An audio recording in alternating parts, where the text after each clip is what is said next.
Mas vamos iniciar os donos da bola de hoje falando sobre o Flamengo, que já começa a projetar todas as competições da próxima temporada e, é claro, já com o treinador na bagagem. Vamos ao noticiário do Flamengo aqui na tela da Band.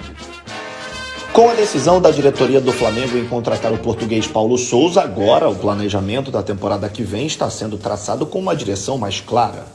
Enquanto os principais jogadores só se reapresentam no próximo dia 10, alguns garotos já estarão no Ninho do Urubu na próxima segunda-feira. Se no mês de janeiro há apenas a disputa do campeonato estadual, onde o rubro-negro vai utilizar um time alternativo até a quarta rodada, fevereiro reserva a primeira decisão do Flamengo no ano.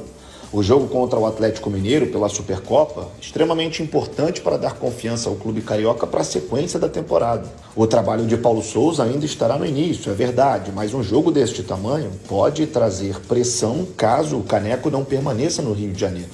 Como venceu as únicas 2 edições, o Fla busca o tricampeonato.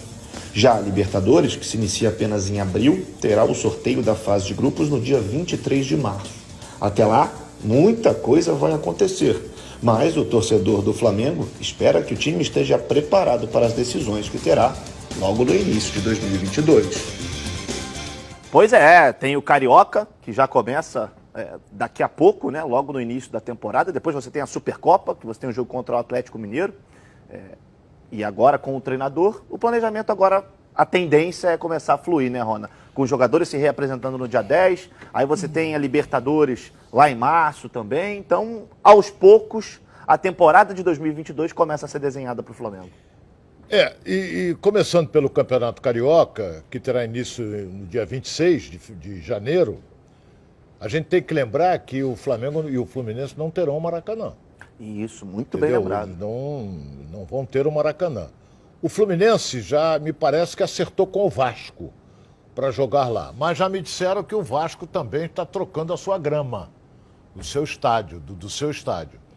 E o Flamengo, me parece que vai jogar como fez algum tempo atrás no campo da Portuguesa. Isso. Pelos treinamentos da Portuguesa que a gente viu aqui, o gramado está em boas condições.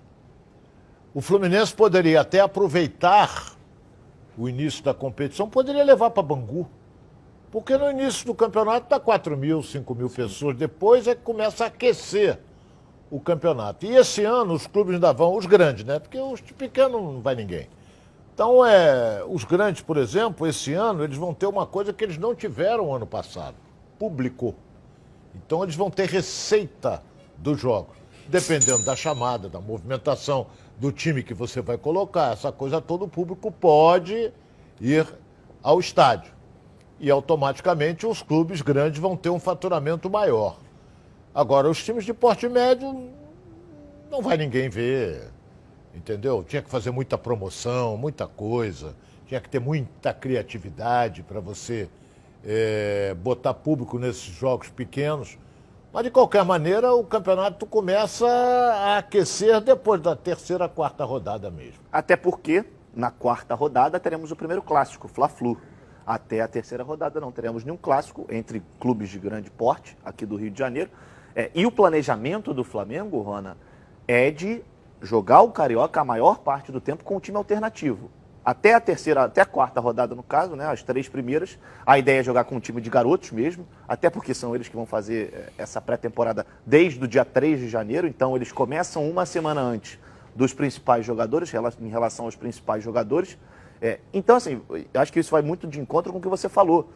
Esses primeiros jogos, você não vai ter 40 mil no Newton Santos, não vai ter 30 mil. Em São Januário você não vai ter 20 mil. Então, talvez uma alternativa interessante seja você levar para, como o Flamengo e o Fluminense não tem Maracanã, leva para um centro um pouco menor. Onde o custo é menor. Exato, aí você não vai ter um problema tão grande, né? Onde o custo é menor. Você falou na quarta rodada no Fla-Flu. Eu não sei se é Fla-Flu ou Flu-Fla. Também agora não me lembro. Mas eu acho que time entre os grandes não tem mando de campo. Eu tomei conhecimento que esse jogo pode ser levado para Brasília ou para o Espírito Santo. O Fluminense jogou várias partidas no Espírito Santo, tem uma boa torcida lá. O Flamengo, onde vai, tem torcida. Isso aí pode ser no Espírito Santo, pode ser na Bahia, pode ser lá no Acre, pode ser onde for. Onde o Flamengo vai, tem torcida. Como não vai ter o Maracanã, eu tenho a Uai, seu app de vídeos curtos.